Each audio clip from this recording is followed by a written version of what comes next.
마태복음 5장 8절 같이 읽습니다. 하나, 시작. 마음이 청결한 자는 복이 있나니 그들이 하나님을 볼 것이니요. 제가 한 번 더 공부합니다. 마음이 청결한 자는 복이 있나니 그들이 하나님을 볼 것이니요. 오늘 우리가 듣게 될 하나님의 말씀은 마음이 청결한 자입니다. 마음이 청결한 자.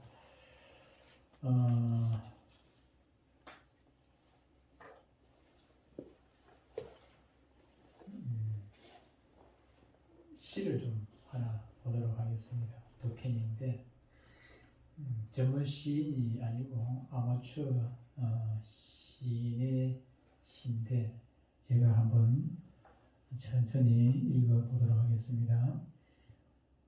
하루를 천년같이 올가을 아침 점심 저녁 틈만한 대로 가을 하늘 내 눈에 담고 가을 등을 내 가슴에 품었더니 올 한해는 가을뿐인 듯 하여라. 나 그대를 매 순간 가슴에 품으며 이 순간이 천년으로 이어지고 나 그대와 한 걸음 한 걸음 걸으면 천년의 충만이 열리는도다. 지금 여기에 내 삶이 오직 그대뿐이니 오늘은 천년의 향년이로다. 2021년 11월 23일 시를 쓴 사람은 세은 작가명이고 실제 이름은 세원입니다. 세원인데 이 시를 쓸 때는 세은으로 썼다. 그래서 제가 물어봤어요. 본인이 쓴 거냐고 물었더니 본인이 쓴 거라고 하더라고요. 여기서 말하는 그대는 뭐 남편 얘기가 아니고 하나님을 예수님을 뜻하는 것입니다. 하나부터 보도록 하겠습니다. 이거는 금년봄에 쓴 시인데 쑥입니다. 제목이 쑥. 잘 안 보여서 제가 가까이 가서 보겠습니다. 꽁꽁 언 땅들이 녹고 대지의 기쁨으로부터 봄 기운이 차오르면 나는 서둘러 연두빛 쑥향으로 가득한 들로 나가 숨을 쉰다. 가난한 자들을 향한 하나님의 아픈 손끝에 맺힌 쑥들은 마치 어미 젖가슴에 넘치는 모유같이 모자람이 없다. 오늘도 나는 온 천지 파릇한 봄 사이에 거니시는 그의 치취에 흠뻑 젖고 싶어서 한가지 지나도록 밭두른 그늘 아래에서 쑥을 캐듯 봄을 캐고 봄을 캐듯 그의 사랑을 캐는다. 이분 시를 참 많이 썼습니다. 제가 쭉 들어가 보는데 뭐 카메라 찍을 필요는 없습니다. 들어가 보면 있으니까. 카톡 방이 카톡 뭡니까? 카톡방 말고 본인의 스토리도 뭐 많이 들어가는 게 있더라고요. 이분의 이 시를 쓰신 분의 어머니께서 우리 센터에 2주 전부터 나오셨습니다. 진해에서 오십니다. 진해에서 오시는데 처음에 진해에서 온다 그러니까 좀 우리가 느낌이 좀 뭐 김해도 아니고 진해니까 너무 멀어가지고 여러분이 오시는 것도 아니고 한번 모시러 진해까지 왔다 갔다 하려니까 조금 마음에 부담이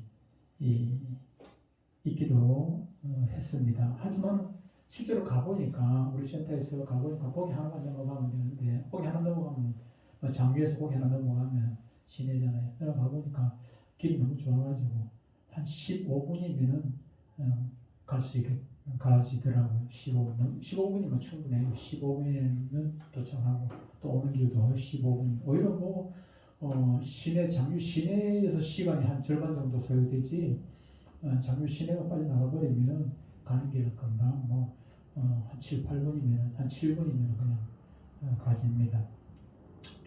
요즘같이 그 편리하고 빨라진 세상이 없습니다. 옛날 같으면 장에 가도 아침에 출발하면 정시때 가까이 돼서 장에 도착하고 장에 보다 보면 그냥 집에 또 돌아갈 시간 되고 그 집에 오면 그냥 하루 해가 다 기울어 들어가죠. 저희 아버님 같은 경우에는 해가 꼭 넘어가야 오시더라고요. 오시는 중간중간에 다 들렀다 오시니까 캄캄한 밤에 오시고 그렇게 하는데 요즘은 그런 거 없죠. 여기서 서울 가도 그죠. 서울에 회의가 있어도 가보면은 아침에 갔다가 낮에 볼 보고 오후에 때려오고 서울도 그냥 당일 그냥 왔다 갔다 하루 시간가름에 다 들어있는 것을 우리는 보게 됩니다. 이렇게 옛날에는 많이 이게 조금 움직이려면 그렇게 시간이 많이 걸리고 무슨 일을 하나 하려도 시간이 그렇게 많이 걸렸는데 요즘엔 참 편리한 시간이 되었어요. 세상이 되어졌지요. 어떻게 하면 이 빨래를 하려고 해도 빨래를 매일매일 못하잖아요. 뭐라 그러지? 한꺼번에 하면 그냥 좀 하다 보면은 이게 하루 종일 빨래를 해야 되고 그러면 날 잡아서 빨래를 하게 되고 그런 경우가 생기잖아요. 그렇게 했는데 요즘은 세탁기가 알아서 해주니까 또 그냥 갖다 넣어버리면 그냥 잠깐 준비해주면 세탁기가 알아서 해줘. 심지어 그냥 세탁기에서 그냥 건조까지 시켜주고 그렇게 하네. 참으로 편리한 세상이 되어졌습니다. 이렇게 세상이 편리한 세상이 되어지면은 우리의 삶이 좀 여유가 있어야 되잖아요. 그죠? 우리가 내가 해야 할 일을 기계가 대신 해주니까 여유가 참 많이 있어야 되는데 그럼에도 불구하고 오히려 우리는 옛날보다도 과거 20년, 30년, 50년 전보다도 더 바쁜 세상을 살아가는 것 같아요. 옛날 그렇게 바쁜 세상 중에서도 그런 중에서도 옛날에는 과거에는 새벽기도 하면은 그냥 교회 새벽기도가 그냥 묘였어요. 새벽기도 하면은 지금 오늘부터 시작되는 오늘부터 고난주간인데 고난주간 되면은요 교회가 그냥 새벽기도 하면 교회가 가득 차요. 가득 차고. 근데 요즘에는 기도할 집에서 그렇다고 그분들이 여러분들 집에서도 얼마나 기도를 합니까? 집에서도 기도하냐? 교회 나오는 거 둘째주고 집에서도 기도할 시간이 없어요. 성경도 옛날에는 참으로 많이 읽었는데 요즘에는 성경이 있습니까? 성경도 아니고 성경 읽을 시간도 없고 기도할 시간도 없고 심지어 밥 먹을 시간도 없어. 밖으로 뜨고 그냥 먹어가면서 일을 하고 왜 그렇게 바쁜 세상이 되어졌는지 모르겠습니다. 하나님 앞에 조용하게 엎드려 기도하고 말씀 묵상하는 그런 시간이 우리 가운데서 점점 줄어들더니 아예 그냥 없어져 버리고 말았습니다. 너무도 많은 분주함과 소음으로 내 자신의 삶이 채워져 가고 있는 것입니다. 하나님께 내어드릴 시간도 공간도 완전히 예수 안 믿는 사람들이 어떠시더라도 예수 믿는 사람들 안에서도 그렇게 되어져 버렸습니다. 이렇게 불우하게 살아가고 있는 우리에게 예수님께서는 오늘 본문에서 뭐라고 말씀합니까? 마음이 청결한 자는 복이 있나니 저희가 하나님을 볼 것이며 하나님을 본다. 마음이 청결해야 하나님을 본다. 그렇게 말씀을 하고 있습니다. 사회 분주함과 복잡함 때문에 하나님을 배울 시간과 공간이 없다고 하는 사람들에게 마음이 청결하면은 하나님을 볼 수 있다는 말은 무슨 뜻일까요? 우리는 마음이 청결하다 이것을 읽으면서 이 말씀을 읽으면서 그렇게 생각합니다. 마음이 청결해 그래 깨끗해야지. 우리가 유리창 차 안에 타가지고 차 안에서 바깥을 내다보려도 차 유리가 들어오면 제대로밖에 잘 안 보이잖아요, 그죠? 그래서 닦고 안경도 우리가 닦잖아요, 그죠? 안경이 지저분한 사물이 제대로 안 보여. 그래서 안경을 닦고 마찬가지로 우리의 마음이 죄로 더럽혀져 있으면은 하나님 볼 수 없지. 그런 생각하죠. 마음이 죄로 더러워지면 물론 하나님 보기 어려워요. 죄로 가득 차 있는데 어떻게 하나님 볼 수 있겠습니까? 그런데 여기서 오늘 본문에서 말하는 이 청결한 마음이라는 것은 죄로 더럽혀지는 그 마음보다 더 깊은 의미가 있고 더 중요한 얘기가 있다는 것을 우리는 생각을 해봐야 합니다. 예수님께서 말씀하신 마음, 청결한 마음이라는 것은 원어에서 보면은 동기가 순수하고 또 생각이 진실된 그런 온전한 마음을 얘기한다는 것입니다. 정치하는 사람들 보면은 어떤 행동을 하는 데 있어서 동기가 순수하지 못한 정치인들이 참으로 많이 있는 것을 보게 돼요. 오늘의 적이 내일의 동지가 되고 오늘 동지가 내일의 적이 되는 그런 것들을 보면서 순간순간 나한테 덕이 되면 저 사람은 내 편이고 나한테 덕이 안 되면 저 사람은 적이 되어버리고 그런 것들이 순간순간 있는 것을 우리는 참으로 많이 봐왔지 않습니까? 그러니까 막 자기 동지라고 하면서 뭐까지 다 빼줄, 뭐 성격까지 다 빼줄 것처럼 그렇게 하더라도 이 사람의 진심을 의심을 해봐야 한다는 것입니다. 믿을 수 있는 사람이 없지요, 그렇죠? 믿을 수 있는 사람이 없지요. 요즘 뭐 심지어 뭐 부모도 못 믿어요. 부모도 뭐 뉴스 나오는 거 보면 부모도 믿을 수 없는 그런 세상이, 자식도 믿을 수 없는 세상이 되어져 버렸고 그런 왜 그렇습니까? 동기가 순수하지 못하니까 이중적인 마음을 가지고 있으니까 그렇게 되는 것 아니겠습니까? 온전한 마음, 변함없는 진실된 그런 마음, 그것이 청결한 마음이다 하는 것입니다. 다시 말하면은 하나님께만, 오직 하나님께만 마음을 두는 마음, 그것이 청결한 마음인 것입니다. 예수님께서는 마태복음 6장에서 청결한 마음이 어떤 것인지를 소개를 해주고 있습니다. 마태복음 6장 24절에 이렇게 말씀합니다. 한 사람이 두 주인을 섬기지 못할 것이니 혹 이를 미워하고 저를 사랑하거나 혹 이를 중히 여기고 저를 경히 여기니라. 너희가 하나님과 재물을 겸하여 섬기지 못하느니라. 이렇게 말씀하고 있습니다. 돈의 위력은 뭐 누구나 다 아는 것입니다. 돈이 사람을 살리고 돈이 사람을 죽이기도 하지요. 유전, 무죄, 무전, 유죄. 예. 돈이 없으면은 있던 죄도 없어지고 돈이 없으면은 없던 죄도 있게 되는 그런 세상입니다. 그만큼 돈의 위력이 강하다 하는 것을 말씀을 하고 있습니다. 우리들 생활에서 하나님과 대등하게 무게 중심을 둘 만큼 겨룰 만큼 그만큼 돈의 위력이 크다 하는 것을 말씀하고 있습니다. 분명한 것은 돈과 하나님을 동시에 섬길 수는 없다 하는 것입니다. 우리에게 중요한 것이 무엇입니까? 예수님도 말씀을 하십니다만 무엇을 먹을까? 무엇을 마실까? 무엇을 입을까? 요즘은 무엇을 탈까? 어느 집에 살까? 먹고 마시고 먹는 입는 문제, 또 타고 다니는 차, 집, 아파트 이런 것들이 우리의 삶의 수준을 좌우를 하게 되지요. 하겠는데 이런 것들이 다 뭐가 관련된 것입니까? 돈만 있으면 다 해결되는 것 아니겠습니까? 먹는 문제, 입는 문제, 마시는 문제, 또 굴리는 문제, 아파트 우리가 집 문제, 모든 것들이 다 돈으로 해결되는 것입니다. 돈으로 해결되지 않는 것들이 없지요. 그래서 돈의 전능함을 사람들은 말을 하기도 합니다. 어떤 분은 아예 시를 그렇게 써가지고 전능하신 돈을 갖다 전능하신 존재라고 그렇게 표현하는 그런 우스갯 시도 봤습니다만은 돈이 내 모든 문제를 해결한다고 생각하는 사람들이 참으로 많이 있지요. 우리는 예수 믿는 사람들 아닙니까? 하나님의 전능하심을 우리는 믿고 우리에게 필요한 모든 것들을 하나님께 내어놓고 하나님께 기도하고 하나님께 요구를 하지 않아요. 그것이 우리 믿음의 사람들이 해야 할 도리인데 그럼에도 불구하고 우리 믿는 사람들이 하나님께 기도하면 돈 나오나? 하나님께 기도하면 자가용이 나오나? 하나님께 기도하면 아파트가 생겨지나? 돈만 있으면 해결되는. 그럼 하나님보다 돈을 더 오히려 더 중요시 여기고 있는 것은 아닌지 모르겠어요. 그렇게 되면 그것이 돈이 바로 하나님 자리를 대신하고 있는 우상이 되어져 버리고 마는 것 아니겠습니까? 만약에 예수 그리스도를 나의 하나님이라고 그렇게 고백하면서도 돈의 중요성, 돈의 위력을 그렇게 느끼고 있다면은, 인정을 하고 있다면은 그 사람은 바로 여기서 말하는 두 주인을 섬기는 것이 되고 마는 것입니다. 이런 사람들은 아까 얘기한 단순한 마음이 되지를 못하는 것입니다. 단순한 마음이 바로 청결한 마음인데 이런 사람들에게는 단순한 마음이 되지 못한다는 것입니다. 마음이 복잡한 사람입니다. 일마다 헷갈리게 되죠. 일과 믿음의 문제가 상충이 될 때마다 결국은 갈등이 생깁니다. 마음이 단순하면 갈등이 있을 수가 없죠. 마음이 단순하지 못하니까 내 마음 안에서 갈등이 생겨지게 되는 것입니다.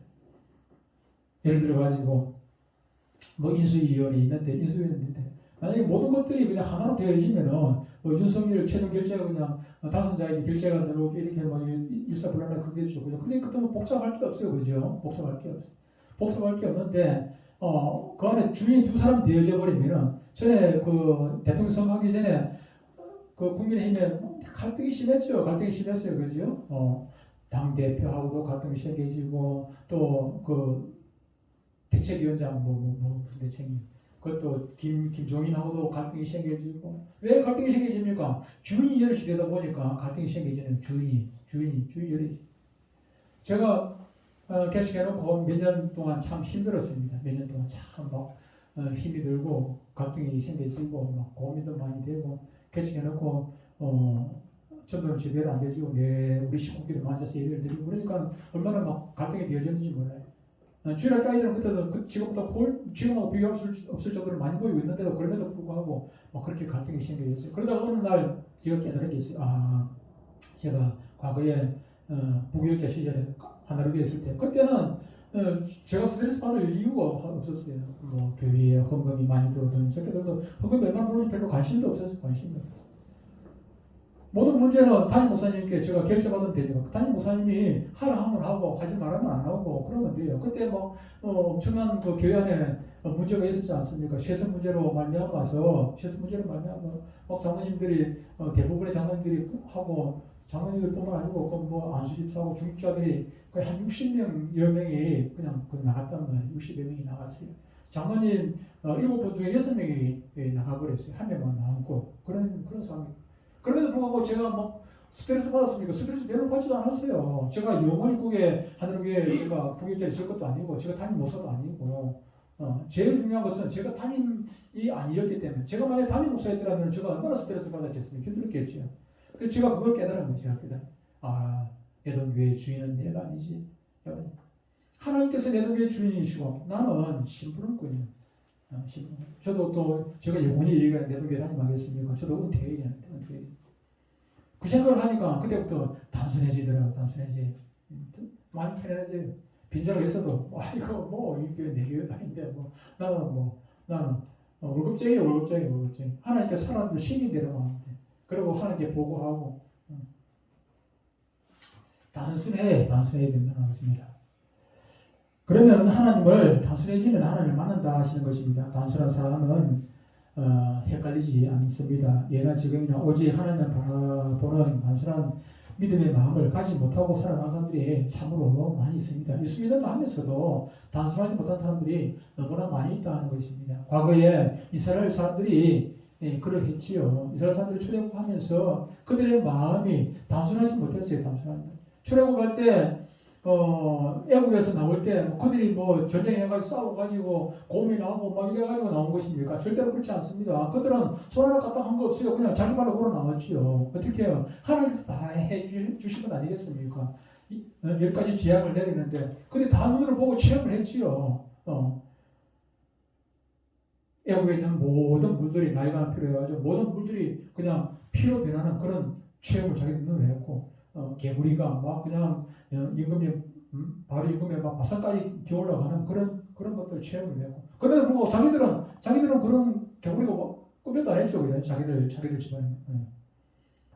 그리고 오지 마지막에 그냥 온 천지 그냥 흑암이 막 벌벌 기어다니죠. 앞에 아무것도 안 보여가지고 그런 캄캄한 밤이 왔는데 자기들은 낳지를 않고 고센 땅에는 자기들이 살고 있는 고센 땅에는 맞아요. 태양이 중천에 떠 있는데 애국 사람들은 그냥 캄캄한 밤이었어요. 그런 체험들 하고 마지막에 장자 죽음 그때도 애국 사람들을 막 그렇게 집집마다 곡 소리가 나죠, 그죠? 집집마다 자기들의 장자가 다 죽었으니까 장자만 죽는 것이 아니라 집에 짐승들도 저 새끼는 다 죽었어. 그런데 자기들은 온전했잖아요. 그런 체험들을 했죠. 체험을 했단 말이에요. 우박이 내릴 때도 우박이 내리니까 자기들은 그냥 비도 안 내리죠.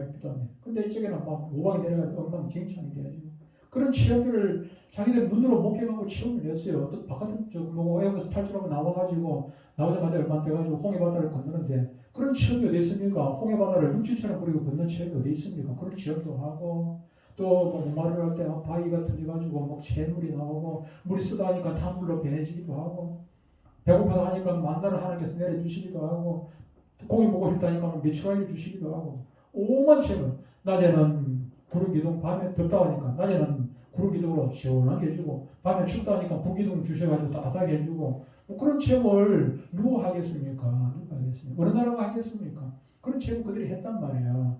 그럼에도 불구하고 그들은 하나님을 온전히 섬겼습니까? 온전히 섬기지를 못하는 것입니다. 하나님께서 만나를 주시면서 아침 해 뜨기 전에 항상 해 뜨기 전에 매일매일 먹을 거 그날 챙기라고 그렇게 하나님께서 모시를 통해 말씀 주셨단 말이에요. 그럼 그대로 하나님의 역사하시는 그런 체험을 했으면은 그대로 시기대로 하면은 야 이건 뭐 떡이 나오고 뭐가 나오고 다 나오잖아요. 다 나온단 말이에요. 하나님께 순종만 하면 다 된다.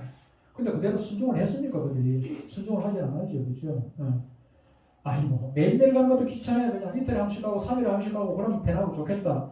그래서 하나님의 말씀인데도 불구하고 늦잠 자고 싶어가지고 여름날에 해가 뜨면은 그 만나가 그냥 이슬 녹듯이 싹 녹아 없어져 버린단 말이에요. 그러니까 매일매일 가기 귀찮으니까 그냥 막 늦잠 자고 싶어가지고 그래가지고 막 그냥 이틀 거 3일 거막 미리 가서 그냥 해가지고 와요. 그냥 독채나 하루 먹고 그냥 남았어. 그래서 그날은 이제 아이고 어제 가지고 이제 오늘 또 남았으니까 볶아 먹으면 되겠지 하고 그냥 꿀꿀 늦잠 잡니다. 늦잠 자고 일어나가지고 그거 어제 거 남은 거 보니까 어떻게 됐습니까? 썩어서 냄새가 나고 부위가 벌레가 덮었어요. 그런 시험들을 그들은 하는 것이 있습니다. 한 번은 모세가 시내산에 올라갔습니다. 시키면 받으러 시내산에 올라갔죠. 시내산에 올라갔는데 모세가 빨리 안 내려오는 거예요. 빨리 안 내려와요. 그들에게 막 조급증이 생기죠. 조급증이 생겨요. 그래가지고 어떻게 됩니까? 아론을 막 닥달을 합니다. 아론을 귀찮게 해요. 모세는 죽었는지 살았는지 모르겠다. 우리를 인도할 신을 만들었더라. 그러니까 또 아론도 멍청하게 그 백성들로부터 막 검을 가져오라 그래가지고 검을 가지고 녹여가지고 송아지를 만들죠. 그럼 송아지를 만들어 놓고 이것이 우리를 인도할 하나님이다. 그걸 만들어 놓고 아이 세상 천지에 참 이게 뭐 말이 됩니까? 이게 뭐 말도 참 지나가면 개가 웃을 일입니다. 송아지를 만들어 놓고 그걸 하나님이라 하니까 이게 뭐 개가 웃을 일 아니겠습니까? 또 가나안 땅을 정탐하고 돌아온 지도자들의 불신앙적인 그 보고를 듣고는 지금까지 은혜와 기적으로 인도하신 하나님을 그들은 그냥 배반해버리고 애국으로 돌아가지 않습니다. 모세를 그냥 죽이려 합니다. 돌을 쳐가지고 원망을 하고 그러니까 하나님께서 마음의 결심을 다시 하게 되시죠. 하나님은 430년을 애국에서 노예 생활을 하던 그 출애굽의 시대들을 결국 물과를 해야겠다. 이들로서는 안 되겠다. 그런 결심을 하게 되죠. 그래서 40년 동안 광야를 맴돌면서 그 세대가 다 죽게 했습니다. 죽을 때까지 기다린 거죠. 그리고 광야에서 태어난 세대를 이끌고 가나안으로 들어갔습니다. 여호수아는 이스라엘 백성들을 가나안 땅으로 인도한 지도자입니다. 그 땅 원주민들을 다 물리치고 이스라엘에게 땅을 다 분배하고는 이렇게 말합니다. 여호수아서 24장 14절 15절입니다. 그러므로 이제는 여호와를 경외하며 온전함과 진실함으로 그를 섬기라. 너희의 조상들이 강 저쪽과 애굽에서 섬기던 신들을 치워버리고 여호와만 섬기라. 만일 여호와를 섬기는 것이 너희에게 좋지 않게 보이거든 너희 조상들이 강 저쪽에서 섬기던 신들이든지 또는 너희가 거주하는 땅에 있는 아모리 족속의 신들이든지 너희가 섬길 자를 오늘 택하라. 오직 나와 내 집은 여호와를 섬기겠노라 했습니다. 야고보 사도는 이렇게 말합니다. 야고보서 1장 6절로 8절에는 이렇게 말씀합니다. 오직 믿음으로 구하고 조금도 의심하지 말라. 의심하는 자는 마치 바람에 밀려 요동하는 바다 물결 같으니 이런 사람은 무엇이든지 주께 얻기를 생각하지 말라. 두 마음을 품어 모든 일에 정함이 없는 자로다 그랬습니다. 두 마음을 품었다는 것입니다. 두 마음. 단순하지 못하는 것입니다. 예수님께서 하루는 제자들을 불러가지고 묻습니다. 너희들이 지금 전도한다고 이렇게 다니는데 다니면서 수많은 사람들을 만났지 않느냐? 그 사람들이 나를 뭐라고 하더냐? 그러니까는 뭐 제자들이 얘기합니다. 주님을 엘리야라고 이야기하고 또 주님을 또 뭐 여러 제자 중에 한 사람이라고 이야기하고 뭐 이야기합니다. 그래, 그럴 수도 있겠지. 그럼 너희들은 나를 누구라 하느냐? 너희들은 나를 그렇게 전하고 다니는 너희들은 나를 누구라 하느냐? 그렇게 물으니까 베드로가 대답을 합니다. 주는 그리스도시요 살아계신 하나님의 아들이십니다. 라고 고백을 합니다. 이 신앙 고백을 예수님께서 듣고 난 다음에 비로소 예수님께서 십자가에 달리셔야 할 것을 그들에게 말씀을 합니다.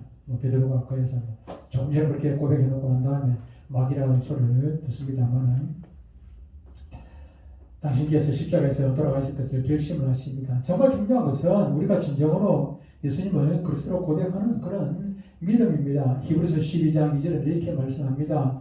믿음의 주여 또 온전하게 하시는 예수를 바라보자. 예수님을 바라보고 달리기 하는 사람이 꼬린 찢음을 바라보고 달려야지. 가면서 지나가는 여자 쳐다보고 좋은 자가용 쳐다보고 쳐다보고 그렇게 해가 되겠습니까? 지나가면 옆에 수많은 것들 하더라도 거기에 눈을 귀를 주지 말고 꼬린 지점만 바라보고 달려야 하는 것입니다.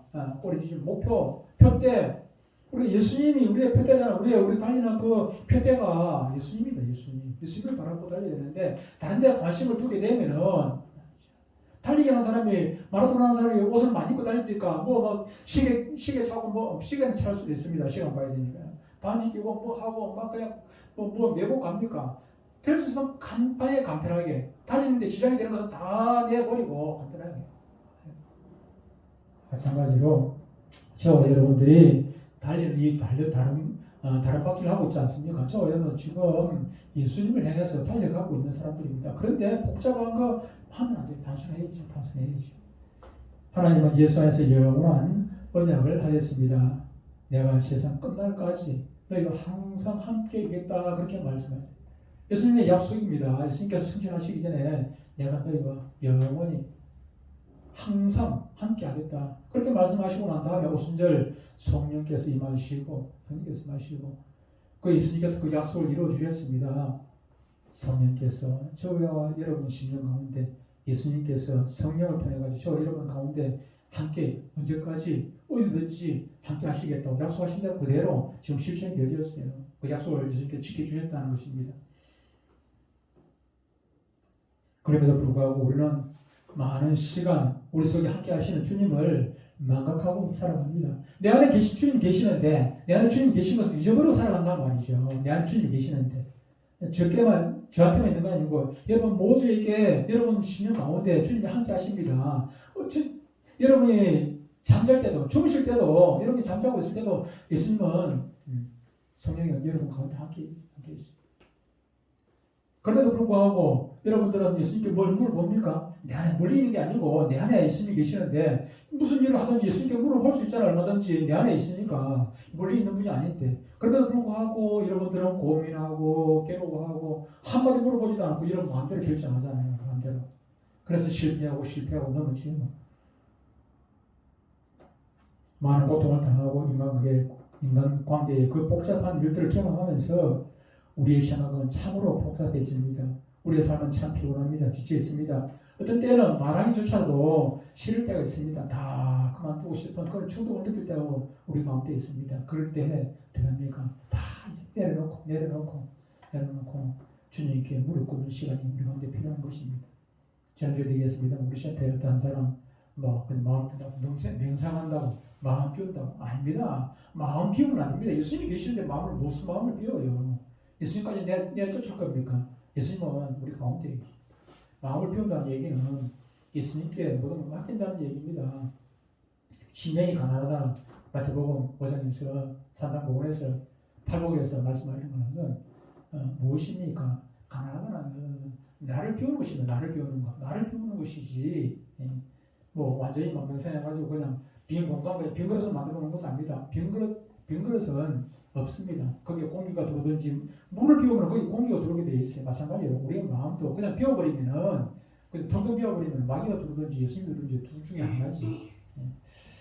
그럴 때 여러분들은 어쨌든 그런 복잡할 때 복잡한 세상에서 그냥 고민하지 마시고 괴로워하지 마시고 여러분들 임의로 하다 보니까 내가 주인이 되다 보니까 고민하는 것 아니겠습니까? 아, 내 삶의 주인이 내가 아니라는 것을 스스로 좀 깨닫고 모든 걸 내려놓고 하나님 옆에 무릎 꿇고 기도하시기 바랍니다. 그리고 하나님 앞에 회개하시기 바랍니다. 하나님, 지금까지는 내가 주인 줄 알고 그렇게 살았습니다. 복잡했습니다. 고민했습니다. 하나님, 그래서 내가 판단하고 결정하고 또 그렇게 했습니다. 주님 용서해 주시고 주인 노릇한 나를 용서해 주시고 이제부터는 내 가운데 자정하신 주님께서 나의 주인이 되어 주시고 나를 인도하여 달라고 그렇게 기도하시길 바랍니다. 그럴 때에 여러분의 마음은 한층 청결해지고 깨끗해지고 하나님을 그때는 바라볼 수 있게 되시고 하나님께서 동행하시는 삶이 지금은 하나님께서 동행하는데 그럼에도 불구하고 여러분은 하나님과 동행하는 삶이 되지 못했는데 그렇게 막 내려놓고 예수님께 모든 것을 내려놓으면은 그때부터는 청결한 마음이 되어서 하나님과 동행하는 삶이 되어지고 하나님과 동행하는 삶이 되어질 때 여러분의 삶은 돈이 있든 없든 건강이 좋든 좋지 않든 여러분의 삶은 윤택해지고 행복해지는 그런 삶이 될 것입니다. 기도하겠습니다.